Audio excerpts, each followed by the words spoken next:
19. At 8 o'clock that evening, Fergus's mother came home. Fergus was in the sitting room. "Fergus, Fergus, it's the strangest thing," she said excitedly. "Sylvie Smith's mother was in the shop this afternoon. She says her Sylvie has gone on a school trip for 6 weeks. "I was going to tell you about that," Fergus began. "I missed the boat." "That's not your fault, dear," interrupted Mrs. Crane. "From what Mrs. Smith was saying, the school gave no one any notice. They just upped and left. Says she's going to have a stern word with that headmaster of yours when they get back." "Yes, well," said Fergus, "I've been wanting to talk to you about school as well, Mum." "You don't have to bother," said Mrs. Crane. "Not now. It's like I said to Mrs. Smith. My Fergus is well out of it. There'll be no more school ships for him." "That's true, there won't," said Fergus. His mother looked at him curiously. "I mean," he said hastily, "there won't?" "That's right," she said. "It's what I've been trying to tell you, Fergus. The oddest thing." "Yes," said Fergus. His mother was starting to worry him now. "Well, just before Mrs. Smith came into Beederbecker's, a parcel arrived outside the shop window. Mr. Luscombe from the umbrella shop swears he saw it being delivered by a low-flying Canada goose, of all things. If you ask me, the man's a bit cracked in the head. Anyway, there was a parcel there, all right, sitting on the pavement and addressed to me. And here it is." Mrs. Crane flourished a large padded envelope, and Fergus's heart leaped as he saw the unmistakable label on the front. The Fateful Voyage Trading Company. "There was a letter inside along with another money order," said Mrs. Crane excitedly. "And Fergus, listen to this." His mother cleared her throat and began. "Dear Mrs. Lucia Crane, it has been brought to our attention that you have a son of school age. As the son of one of our most valued workers, we would like to offer him the Fateful Voyage Trading Company scholarship. As one of our scholarship boys, we would be delighted if he could come and spend some time at the Fateful Voyage Trading Company headquarters here on Overlook Mountain, both to learn more about the company and to meet us in person. If the answer is yes, please tick this box and travel arrangements will be made. Yours with every best wish, Finn, Bill and Jackson, Vice Presidents, the Fateful Voyage Trading Company." "Well, dear," said Mrs. Crane, "would you like to go?" Fergus smiled triumphantly. "You try and stop me," he said. That night, the flying box returned, its wing as good as new, with a message. "Dear Fergus," it read, "I'm making conventional travel arrangements. As I'm sure you'll understand, it wouldn't do to draw too much attention at this stage. Your mother must not be upset. Affectionately, your newfound Uncle Theo." 2 days later, an envelope arrived with a train ticket and timetable and a letter for Mrs. Crane. "Thank you for allowing your son to visit Overlook Mountain. Please ensure he has a change of clothes and a waterproof jacket. Any raincoat with Crane double fasteners would be ideal. We will arrange for him to be met at Snowy Peak Junction. Best wishes, Finn, Bill and Jackson, Vice Presidents, the Fateful Voyage Trading Company." Mrs. Crane waved Fergus goodbye at the station. The dark blue train wound its way around the coast and with a loud whistle rattled into the long dark tunnel through the mountains. On the other side at last, Fergus found himself crossing farmland with fields and meadows and orchards and bridges over fast-running rivers and on through dark forests and sprawling cities towards the distant mountains where his Uncle Theo lived. The journey seemed so much longer by train than by flying horse, Fergus thought, but he had plenty of sandwiches and a thermos of hot chocolate in his backpack, and besides, there was so much to think about. Finally, early the next morning, Fergus woke up to find the little train chugging into Snowy Peak Junction. He stretched, rubbed his eyes, looked out the window, and there waiting for him on the platform were Uncle Theo and the penguins. "Fergus, my dear boy!" Uncle Theo exclaimed as Fergus climbed down from the train. "Breakfast is ready and waiting for us in the gallery. Come, we have important plans to make." Chapter 20.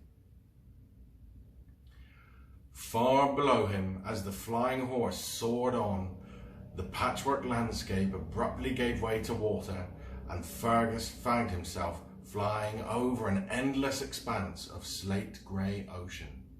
Cold, misty air swirled around him. Sometimes the cloud thickened and the horse would fly up above it, its silvery hoofs seeming to gallop over the fluffy white drifts. Sometimes the sky cleared and Fergus had to cling on tightly round the flying horse's neck as it swooped back down towards the sea. He saw their own shadow flitting across the rolling surface as they passed overhead. Soon there was nothing but water all round him. Whichever way he looked, left, right, behind, and ahead, the mighty ocean continued unbroken to the horizon. There were no ships to be seen, no fishing boats, no sailing ships, no yachts. Fergus trembled. He had never been so far out to sea before. He was completely and utterly alone. If anything should happen to the flying horse, then he and it would be lost forever, swallowed up without a trace by the endless ocean. It had felt so different that bright sunny morning when Uncle Theo had waved him off from the mountain chalet.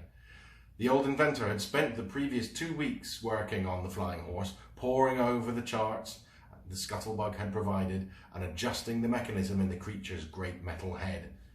Fergus had spent most of the time with Finn, Bill and Jackson in the greenhouses, learning all about the art of growing macadamia nuts. And it was a fine art, as Fergus quickly discovered.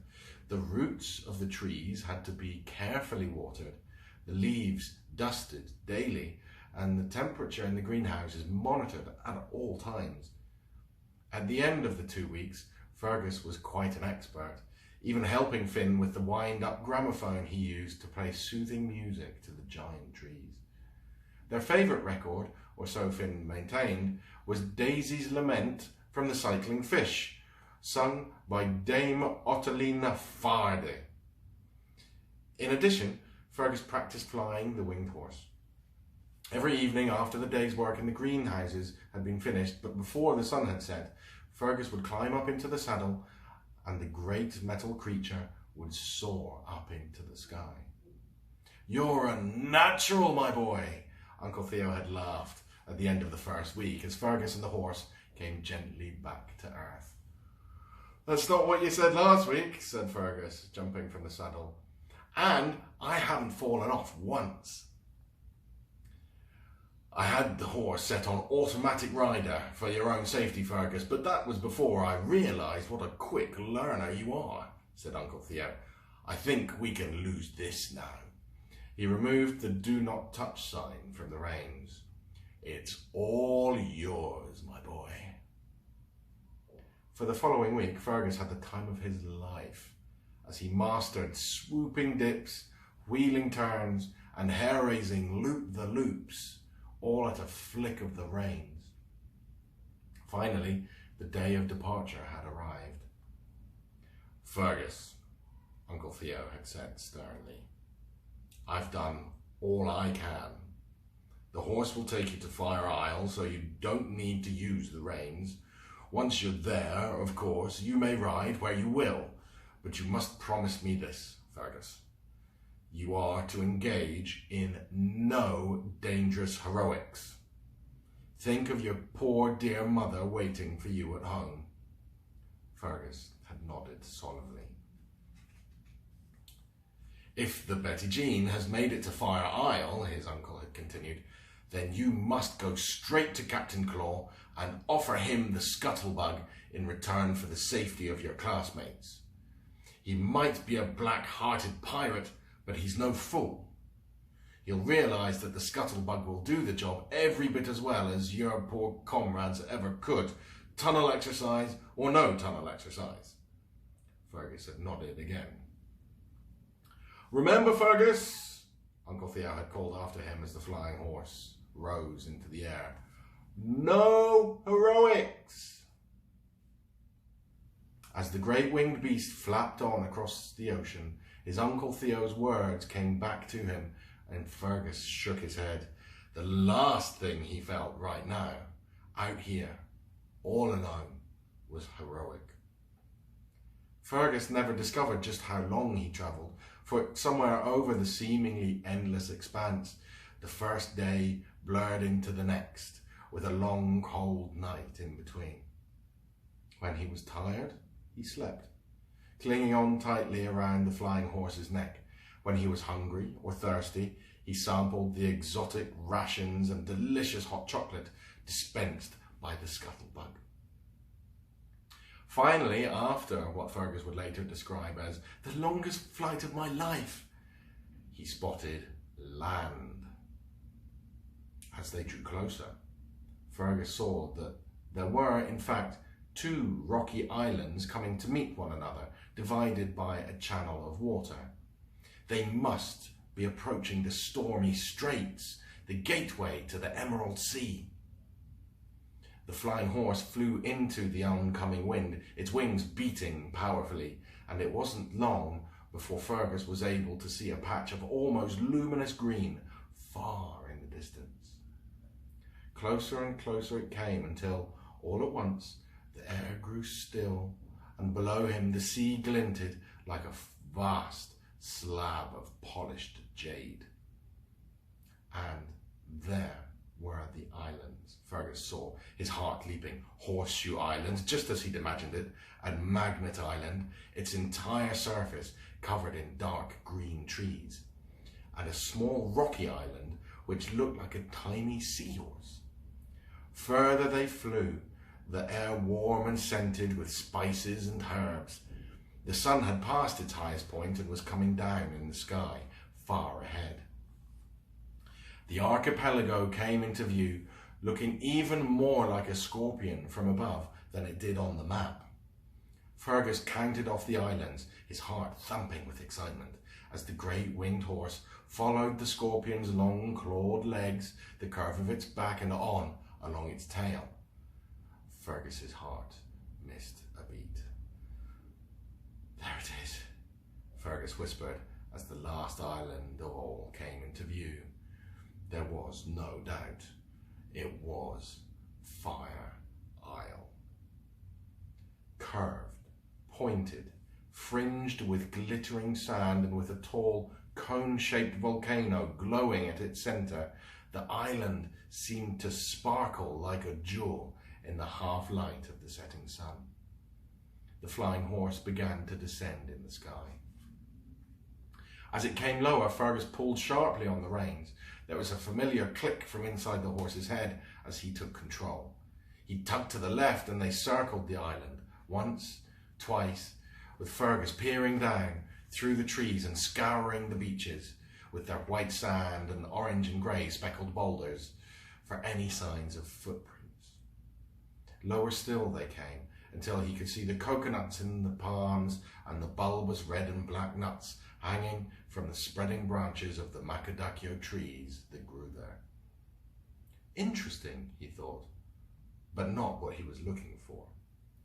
He steered the horse back to the shoreline and yanked hard down on the reins. Abruptly, the flying horse flew back up into the sky. It soared over the rocky outcrop before it, and the island beyond opened up.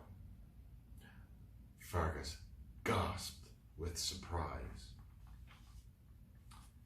On the other side of the rocks was a small natural harbour, and there, tied up to a pinnacle of rock, was a ship. Fergus stared down at the tall masts and the furled sails. It was the Betty Jean.